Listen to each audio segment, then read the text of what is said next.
Bonjour, notre troisième recommandation concerne les plantes indésirables. C'est généralement au printemps qu'on remarque les mauvaises herbes qui dégradent la qualité de nos gazons. Le sol est un réservoir de graines issues des plantes locales qui attendent le bon moment pour germer et s'installer dans les espaces laissés libres. Les mauvaises herbes sont annuelles ou vivaces. Elles ont des époques de levée différentes et sont sensibles à l'acidité, à la richesse et à l'humidité du sol. Elles sont de trois grands groupes, les graminées, comme le pâturin annuel, les digitaires, les paspalums, les dicotylédones, comme les pâquerettes et les plantains, et les mousses. Il faut reboucher le plus rapidement possible les trous existants dans le gazon. Par exemple, sur les fairways, remettre ses divots en hiver et regarnir avec du divot mix le reste de l'année. Il faut maintenir des conditions optimales de pousse en décompactant régulièrement les sols, en maintenant une fertilisation optimale et en veillant à la bonne exposition des gazons.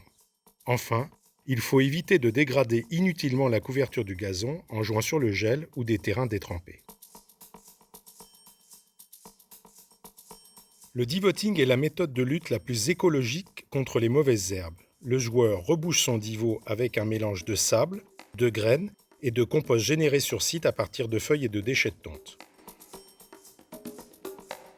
L'étude approfondie d'une graminée tropicale invasive, la digitaire, a permis de développer une méthode qui a réduit considérablement la quantité de désherbants utilisés. Des robots dotés d'intelligence artificielle seront capables dans les années futures de détecter les mauvaises herbes dès leur apparition afin d'en faciliter la destruction. Un gazon dense et en bonne santé est le premier moyen de lutte contre les mauvaises herbes. Le golfeur peut contribuer à réduire drastiquement l'utilisation de désherbants en regarnissant ses divots et en relevant correctement ses pitchs. Enfin, en dehors des zones de jeu, il est impératif de ne pas désherber afin de préserver la biodiversité. Restez connectés aux médias de la Fédération française de golf. Tenez bon, restez chez vous.